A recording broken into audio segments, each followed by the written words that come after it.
Bonjour à tous et bienvenue à la 4e édition du prix Philippe Séguin pour les arts oratoires.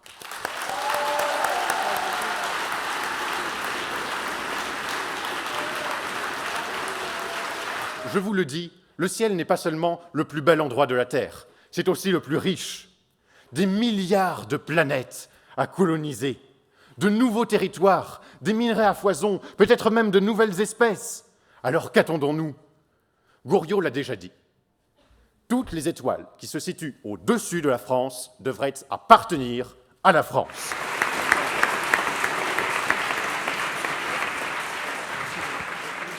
Au nom de quoi est-il malvenu de dire du mal de Michel Drucker devant sa belle-mère ?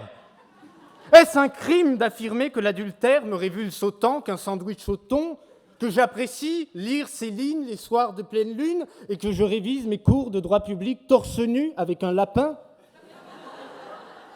Je n'évoque ici que les bouchons, c'est-à-dire les transgressions les plus communes à la portée de chacun d'entre vous. Fermez les yeux juste un instant.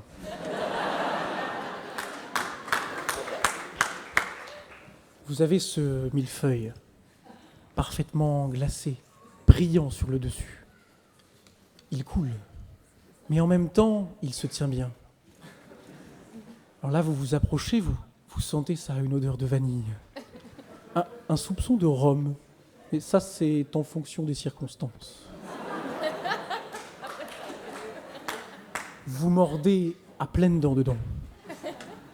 Et là, habituellement, vous avez un jaillissement de crème pâtissière.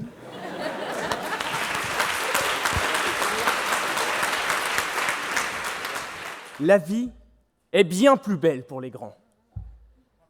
Contre le révisionnisme institutionnalisé de l'enfance et le relativisme insupportable des bonbons Haribo, je suis venu ce soir rétablir l'éclatante vérité des faits.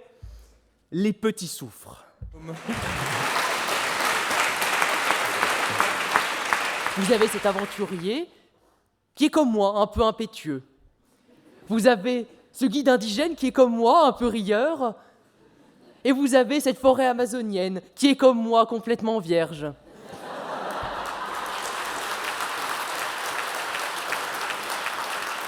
Et bien sûr, vous vous retrouvez face à ce roi des anthropophages. Et là, il vous demande « À quelle sauce voulez-vous être mangé ?» Celui qui fait tout par amour du goût lui répondra « Eh bien, écoutez, tant que ça vous plaît, sauce moutarde, sauce poivre, allez-y, dégustez-moi. » Est-ce que vous croyez qu'il soit nécessaire d'être éloquent pour satisfaire son amour du goût ou peut-être même davantage son goût de l'amour ? Écoutez, si on compare le nombre de petits amis que j'avais avant le prix Philippe Séguin et après, je pense qu'il y a indubitablement un progrès. De là à dire qu'il y a une causalité, je ne sais pas.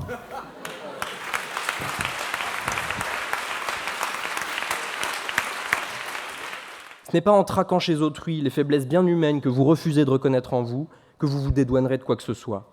S'il y a une seule personne que vous vous devez de toujours regarder dans les yeux, c'est vous-même. Je note dans votre courte biographie que vous vouliez être président de la République, enfin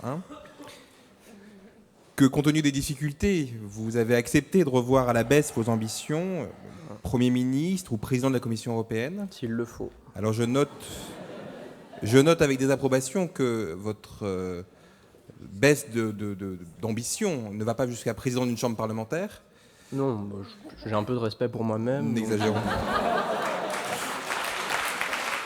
C'était la finale de la 4e édition du prix Philippe Séguin pour les arts oratoires, le grand concours d'éloquence de Sciences Po. Et c'est pour nous un véritable plaisir de nous voir tous ici rassemblés pour célébrer l'éloquence, la puissance du verbe, la force de conviction des mots. Les participants ont été 250 cette année et de tous les campus. Le jury a attribué le 3e prix à David Miodownik. Bravo. Bravo David.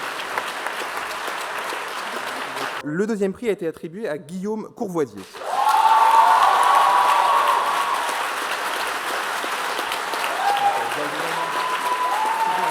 Alors le jury, il a choisi un candidat, mon cher maître, pas si bruyant que cela, mais brillant, rayonnant et bourdonnant, qui nous a permis de réconcilier les géants et les nains, parce qu'au fond, l'homme n'est qu'un, c'est Alexis Gouin.